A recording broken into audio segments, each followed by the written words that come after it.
संविधान पूरे हिंदुस्तान का नियम है। संविधान हर किसी को प्रोटेस्ट करने की इजाज़त देता है। अगर कोई बड़ा मसला होता है तो उसको लेकर प्रोटेस्ट लगातार किए जाते हैं। महाराष्ट्र में वारिस पठान बहुत शांतिपूर्वक नबी करीम सल्लल्लाहु अलैहि वसल्लम की शान में गुस्ताखी को लेकर प्रोटेस्ट कर रहे थे, जहां से शिंदे सरकार यानी महाराष्ट्र सरकार ने वारिस पठान को डिटेन कर लिया और उनको अरेस्ट कर थाने ले गए। उनके साथ बहुत सारे लोग मौजूद थे और लगातार जिस तरह से प्रोटेस्ट हो रहे हैं उन प्रोटेस्ट को लेकर एक ही बात बार बार कही जा रही है। एहतजाज एक ही बात के लिए हो रहा है कि आखिर गंगागिरी महाराज को क्यों अभी तक गिरफ्तार नहीं किया गया है। उसी तमाम चीजों को लेकर वारिस पठान ने कहा है कि हम शांतिपूर्वक यहां पर प्रोटेस्ट कर रहे थे और प्रोटेस्ट करने की वजह यह है कि हुजूर की शान में लगातार गुस्ताखियां की जा रही हैं, जैसे गंगागिरी महाराज ने की है। उनके खिलाफ कोई कार्रवाई नहीं हो रही, बल्कि शिंदे सरकार हमें ही गिरफ्तार कर रही है और हम शांतिपूर्वक जो है वो प्रोटेस्ट कर रहे थे। तो ये लगातार अभी महाराष्ट्र से अलग पूरे हिंदुस्तान में बहुत जगह प्रोटेस्ट हो रहे हैं। तो इस तरह के मामला और बढ़ सकते हैं या बढ़ते हुए जा रहे हैं, क्योंकि गंगागिरी महाराज अभी भी वहां सुकून से बैठे हैं। उनके खिलाफ कोई कार्रवाई नहीं हो रही है। 50 FIR उनके खिलाफ हो चुकी है, लेकिन एक्शन अभी तक कुछ नहीं हुआ। वारिस पठान को डिटेन कर लिया गया, पुलिस ने गिरफ्तार कर लिया। किस वजह से कर लिया? क्योंकि वो भी हुजूर की शान में गुस्ताखी जो हुई थी उसको लेकर प्रोटेस्ट कर रहे थे कुछ लोगों के साथ। देखिए पूरी वीडियो, क्या है मामला।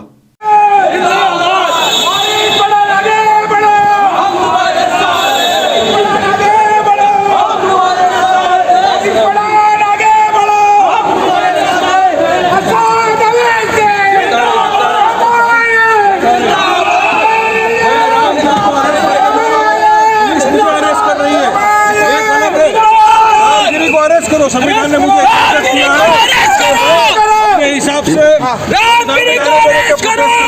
मगर शिंदे सरकार की पुलिस मुझे अरेस्ट कर रही है। रामगिरी खुली हवाओं में घूम रहा है, बिना पीसफुल प्रोटेस्ट करना पड़ा पे हजारों की संख्या में लोग आए और लोगों को जाने नहीं दे रहे। मेरे साथ अन्याय हो रहा है। शिंदे सरकार अन्याय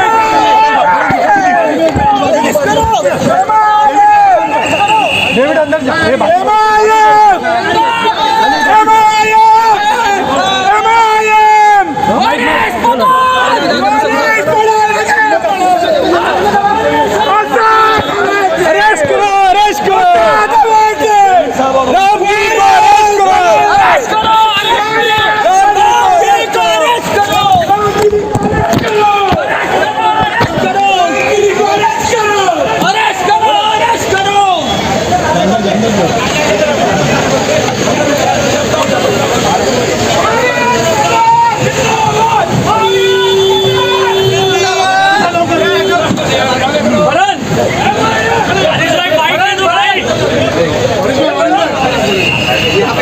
रामगिरी को अरेस्ट करो, हमारी मांग है। हमने पीसफुल प्रोटेस्ट रखा था आज नागपड़ा जंक्शन पे।